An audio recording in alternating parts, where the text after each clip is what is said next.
Hello friends, welcome to our channel UTT vlogs. मैं हूं घुमक्कड़ प्रीति और आज हम आपके सामने लेके आए हैं एक नई वीडियो। तो चलिए स्टार्ट करते हैं आज का व्लॉग और इसी तरह की इंफॉर्मेटिव वीडियोस देखते रहने के लिए हमारे चैनल को सब्सक्राइब करना ना भूलिए। आज का हमारा व्लॉग है top 10 places to visit in Dehradun. Dehradun में धार्मिक स्थल, प्राकृतिक सुंदरता, आधुनिक कला और प्रकृति सभी प्रमुख पर्यटन आकर्षण है। यहाँ करने के लिए बहुत सी चीजें हैं, जिनमें से सबसे लोकप्रिय दर्शनीय स्थलों की यात्रा है। देहरादून भारत के सबसे बड़े राष्ट्रीय उद्यानों में से एक राजाजी राष्ट्रीय उद्यान के पास है और इसीलिए वन्य जीवों के दौरे के लिए यह एक आदर्श स्थान है। तो चलिए देखते हैं देहरादून में 10 कौन सी ऐसी जगहें हैं जिन्हें आपको जरूर देखना चाहिए।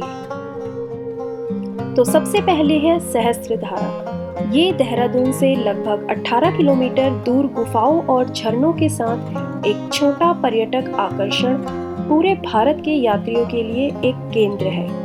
सहस्त्रधारा पानी के कुंडों का एक विशाल संग्रह है, जहां पानी चूना पत्थर के स्टैलेक्टाइट्स से टपकता है और सल्फर स्प्रिंग में बदल जाता है। सहस्त्रधारा में स्नान करना शुभ माना जाता है क्योंकि पानी में चिकित्सक गुण होते हैं जो मांसपेशियों में दर्द, खराब रक्त, परिसंचरण, मुहासे और यहाँ तक कि गठिया जैसी समस्याओं से पीड़ित लोगों की मदद कर सकते हैं। सहस्त्रधारा के पास एक रोपवे है जो आपको ऊंचे स्थान पर पहुंचाता है, जहां से वे आसपास के क्षेत्र के मनोरम दृश्य का आनंद ले सकते हैं। जॉयलैंड वाटर पार्क जो सहस्त्रधारा के करीब है, वहां भी आपको अवश्य जाना चाहिए।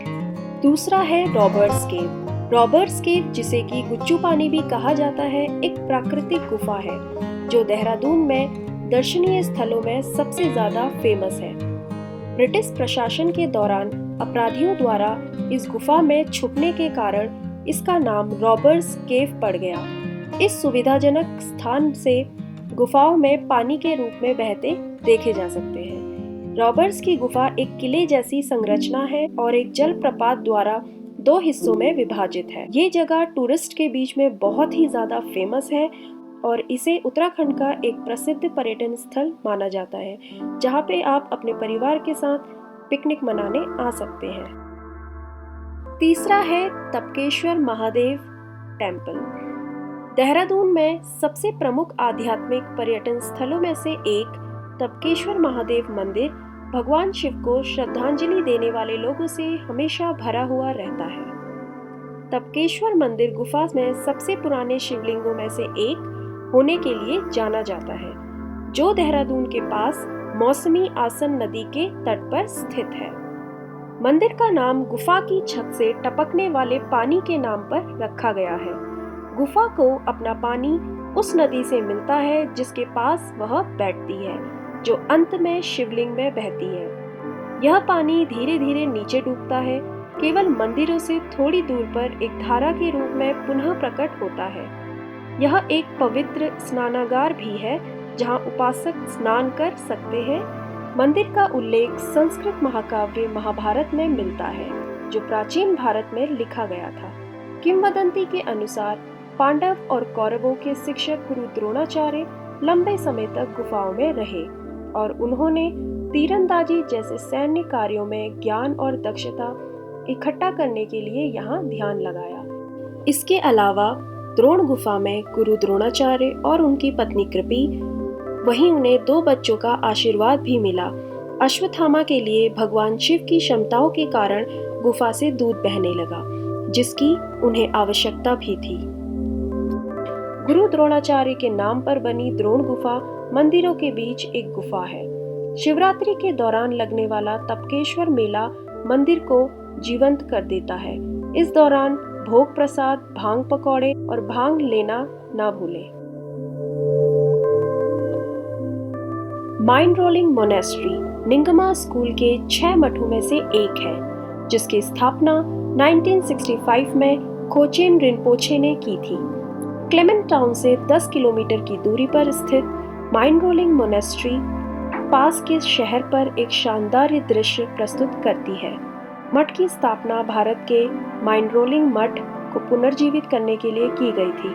मठ के बारे में सब कुछ भव्य है। महान स्तूप जो 60 मीटर से अधिक लंबा है और इसमें अवशेषों, भित्तिचित्र और तिब्बती कला के साथ तीर्थ कक्षों का उत्तराधिकारी है।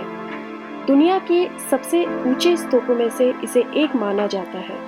मठ पर 35 मीटर ऊंची सोने की शाक्यमुनि बुद्ध प्रतिमा है जो दलाई लामा को समर्पित है। पांचवा है क्लॉक टावर।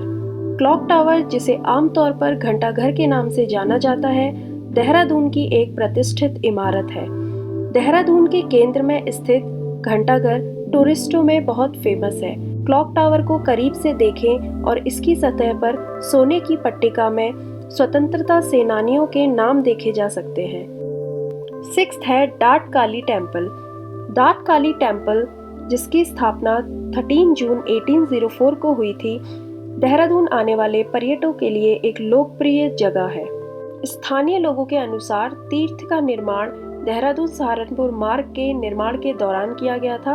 एक राष्ट्रीय राजमार्ग परियोजना पर काम कर रहे एक इंजीनियर के सपने में मां काली प्रकट हुई, उन्हें देवी काली की एक मूर्ति दी और उन्हें यहाँ एक मंदिर बनाने का निर्देश दिया।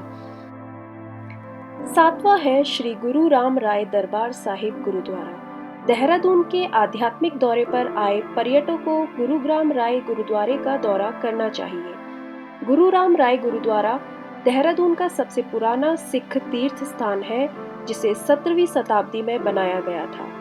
सिखों के 7वें गुरु श्री हरराज जी के सबसे बड़े पुत्र राम राय ने गुरुद्वारे के निर्माण की शुरुआत की। मंदिर के इतिहास से संबंधित एक मिथक के अनुसार राम राय को उनके शहर से निकाल दिया गया था क्योंकि वह सिख गुरु के रूप में पद संभालने के लिए तैयार नहीं थे। आठवां है Malsi deer park. Malsi deer park एक छोटा प्राणी उद्यान है जो देहरादून से 10 किलोमीटर दूर शिवालिक श्रेणी की तलहटी में स्थित है। हिरन, बंदर, मोर, 2 सींग वाले हिरन और नीलगाय सहित प्रजातियां चट्टानी और जंगली आवासों में रहती हैं। पूरे भारत से प्रवासी पक्षी पार्क में आते हैं। मालसी डियर पार्क के भीतर एक चिल्ड्रन पार्क और एक अच्छी तरह से स्टॉक की गई कैंटीन भी है। पक्षी देखने वाले और प्रकृति प्रेमी के लिए मालसी डियर पार्क एक जरूर जाने वाली जगह है। नवा है लक्ष्मण सिद्ध टेम्पल। देहरादून के पास एक प्रमुख पर्यटक आकर्षण लक्ष्मण सिद्ध मंदिर में संत स्वामी लक्ष्मण सिद्ध का अंतिम संस्कार किया गया था। यह वह स्थान भी है जहां भगवान राम के भाई लक्ष्मण दुष्ट राजा रावण को मारने के बाद पश्चाताप करने गए थे। मंदिर में श्रद्धा सुमन अर्पित करने के लिए हर रविवार को हजारों शिष्य मेले में इकट्ठा होते हैं। अप्रैल माह के अंतिम रविवार को लगने वाला मेला भाग्यशाली माना जाता है। यह मंदिर शहर से 12 किलोमीटर की दूरी पर है। 10वां है साईं दरबार टेम्पल।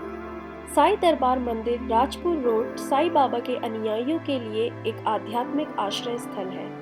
यह सादगी और शांति का प्रतीक है। साईं दरबार मंदिर पूरी तरह से संगमरमर से बना है और विशाल हॉल के केंद्र में साईं बाबा की एक सुंदर सी मूर्ति है। साईं बाबा मंदिर में हर गुरुवार को साईं बाबा को समर्पित प्रसाद भंडारा होता है। विभिन्न क्षेत्रों के लोग मंदिर में चादर, फूल और मिठाई चढ़ाने आते हैं। तो दोस्तों, अगर आपको हमारी इसी तरह की इंफॉर्मेटिव वीडियोस पसंद आती है तो हमारे चैनल को सब्सक्राइब करें, हमारी वीडियो को लाइक और शेयर करें। मिलते हैं अगले व्लॉग में। धन्यवाद।